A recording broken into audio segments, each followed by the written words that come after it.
Today, you are listening to Think Again Christian, where pop culture and Christian traditions collide with biblical truth. Sponsored by Rainier Christian Schools. And now your host, pastor of Ravensdale Bible Church and superintendent of Rainier Christian Schools, Tony Jamie. Rethinking and re-examining concepts, ideas, traditions, and challenging your beliefs from American pop culture and your Christian denominational circles. How? By the renewing of your mind through God's Word and open radio conversation. Well, today we're going to talk about Utopia, or maybe more appropriately, Dystopia. Now, I'm sure you've heard that term as, some kind of example of the perfect society. And ironically, while depicted as the ultimate community in the book itself actually fails to solve the problems in society. And so it aims to have the cure, but it never did then, and it never has. So why is this concept still, why does it still have traction? I mean, it really is beyond me, and I think part of it is because, well, one, most people have never read Utopia, even though it's just a small little book. But the idea of the rich and the poor, owners and non-owners, peace and prosperity really, drive the concepts of, the perfect society. But nobody's been able to accomplish it, including and especially Utopia. Well, Utopia was actually written a long time ago in the 1500s, and it had a forerunner, which was written in 300 BC, called Plato's Republic. That's right, Plato himself, the first Madonna with, only the one name. And his concepts failed too in his book.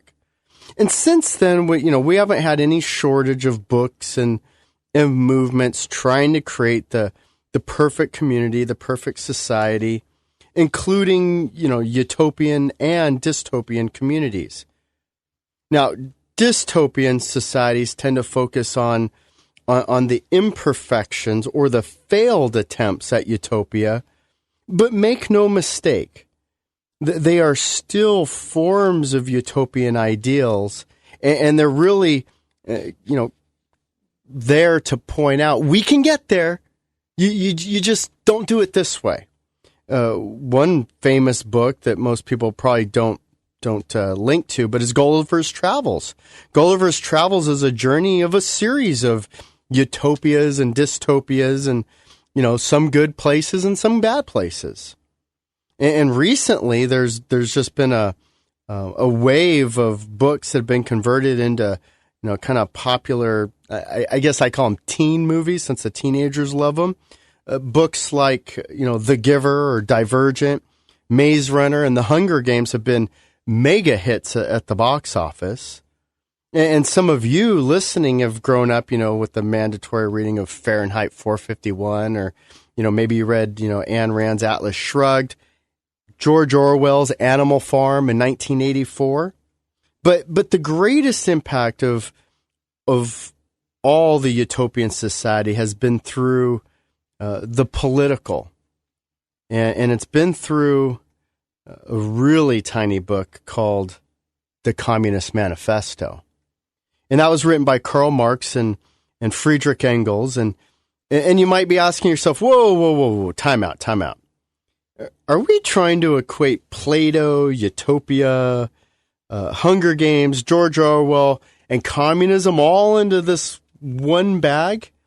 Well, the short answer is yes. Your next thought might be, wait a minute, but I love that movie, The Hunger Games. Yeah, where all the kids kill each other. Yeah, great idea. Or you may be saying, I want Utopia. Was Animal Farm in 1984? I mean, were these bad books? What do I do with them? How is communism linked to utopia? And let's even go ahead and And add to the mix, I know this is going to scare some of you, socialism, right? And we'll get to that. But in the end, these are all just bad versions of loving, sharing, communal living that we really see in the Bible.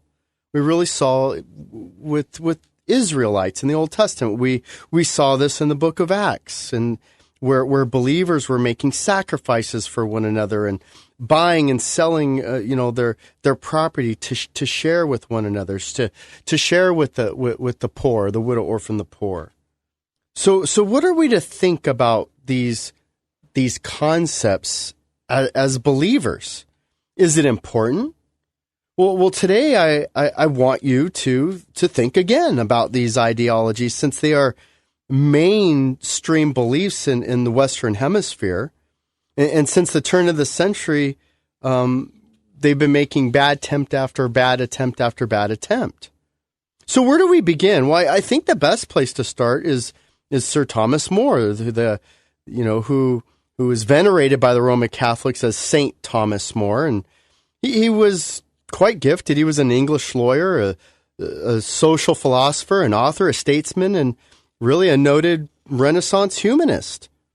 He was also counselor to King Henry the Eighth and Lord High Chancellor of England. I mean, how's that for influence, right? For a little old monk. Oh yeah, he also wrote Utopia, maybe the second most popular book ever written to the Bible. And it was published in 1516.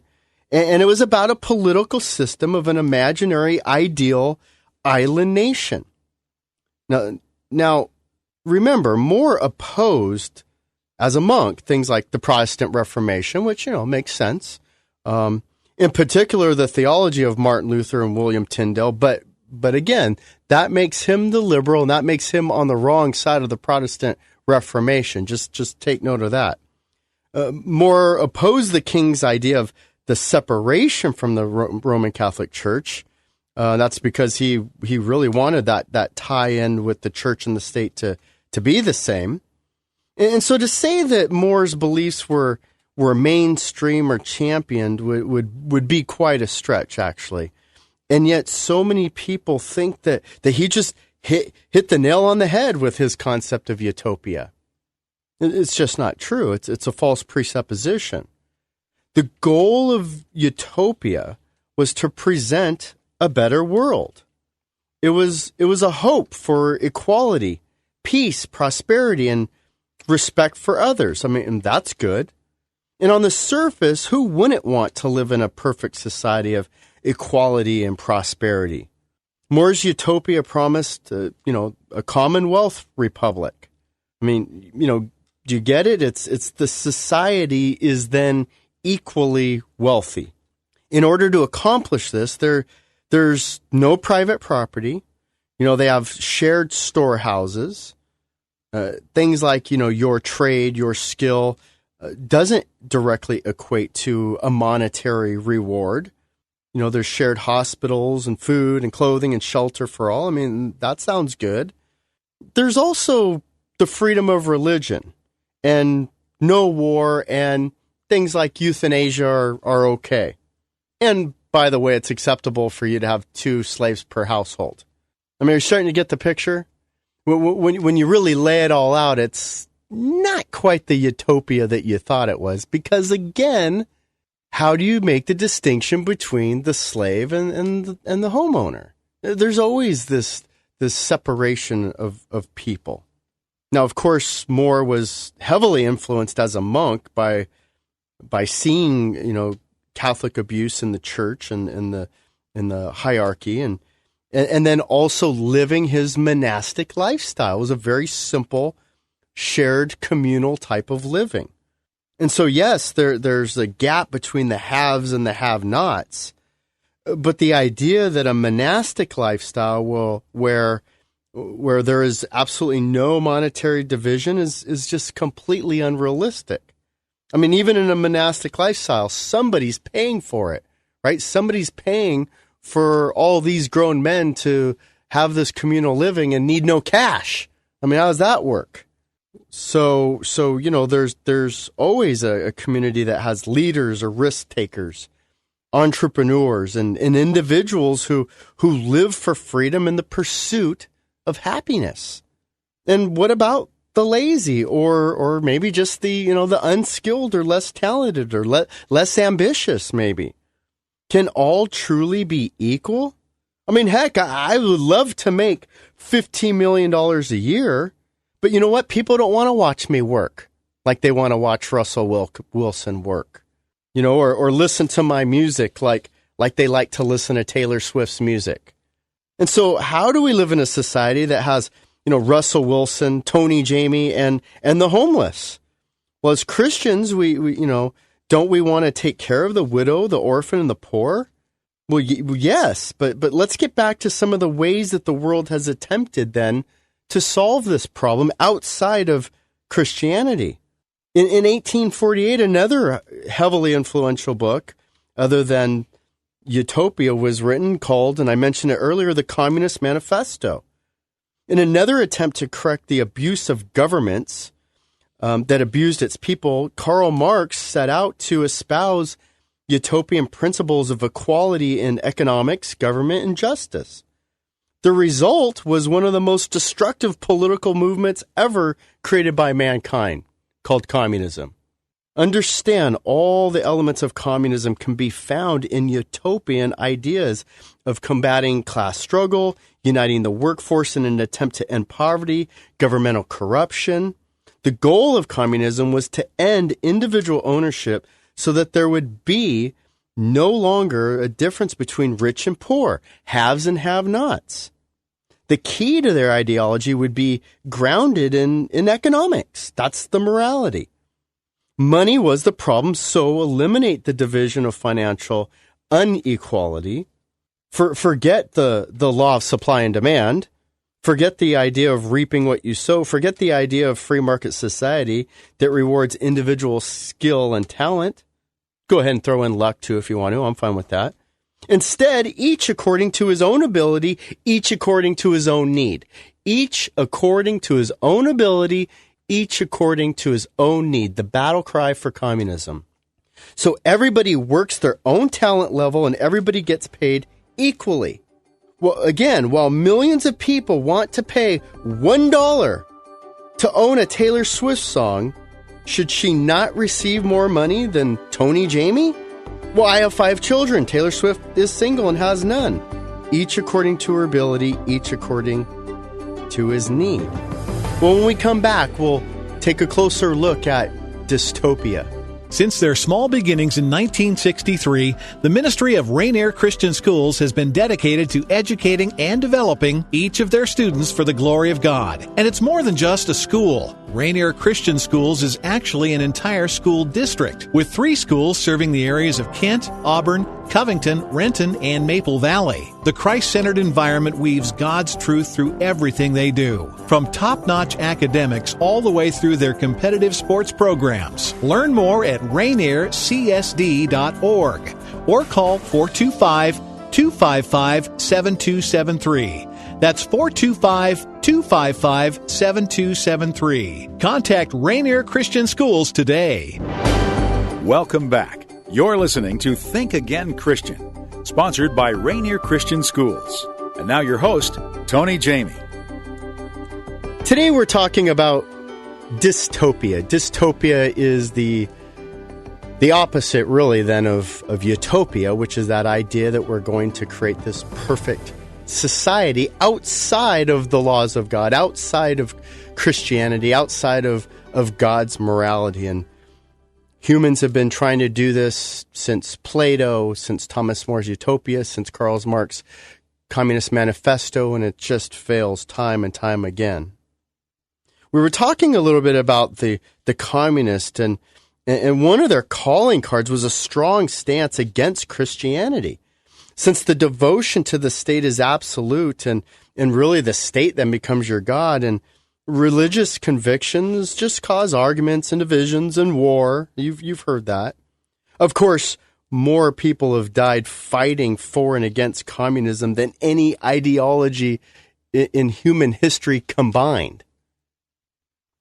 Well, fortunately, we were able to see through communism, and men like George Orwell, who wrote 2 dystopian books on the subject, Animal Farm, which is an allegorical satire depicting the rough Russian Revolution in the era of Stalinist Soviet Union. Now, he believed, right, that, and he pointed out that the Russians had become a brutal dictatorship built upon a cult of personality, Stalin, Lenin, and enforced by a reign of terror. That was the method that communism was able to expand and grow. And unfortunately, this becomes a common theme for those who attempt their version of utopia. It always ends up being, the idea that Animal Farm points out, the hypocrisy. When the animals aren't in power, they complain about the humans. And then when the animals get in charge, well, then it's the pigs who take over, right? All are equal, but some are more equal.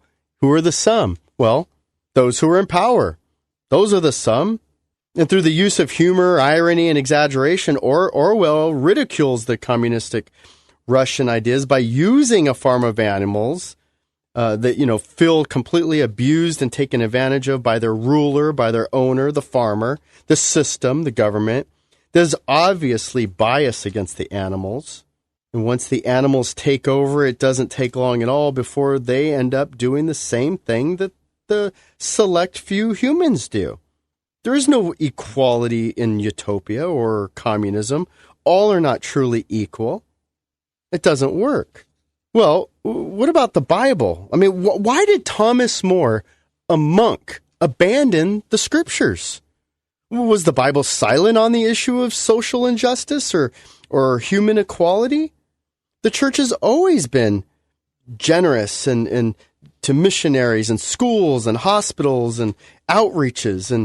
And ironically, our forefathers in America anchored their civil beliefs based upon biblical concepts of freedom and human equality and having that compassionate heart.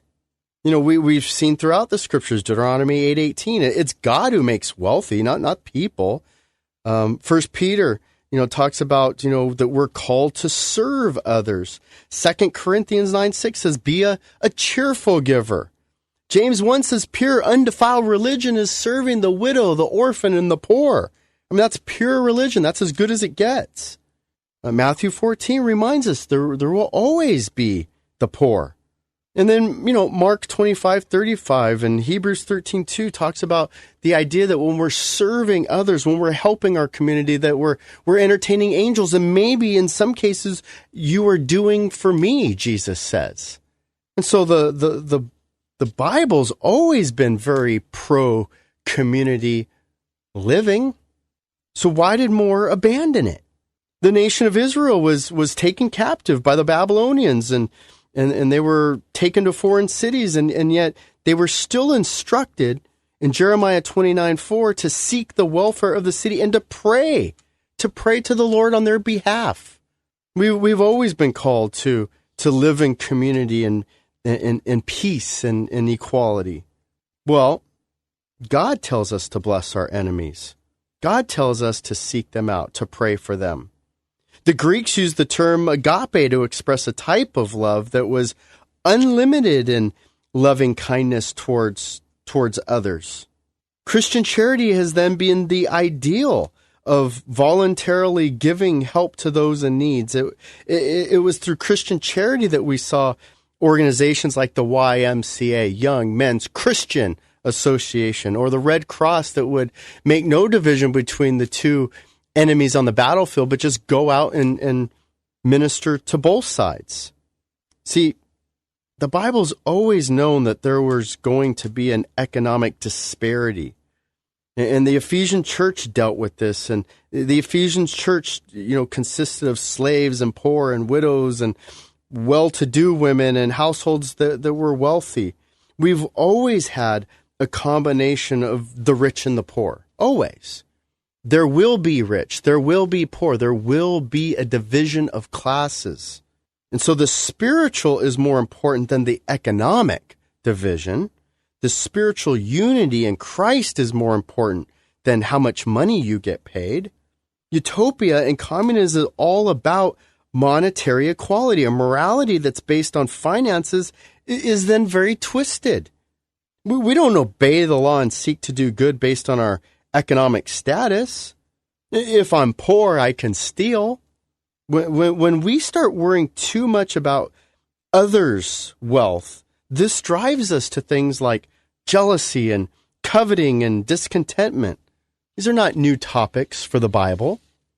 And yet Thomas More felt as though it was, I guess, his obligation and duty to write something better than God had in store for us. This is why there's so much confusion in the world today.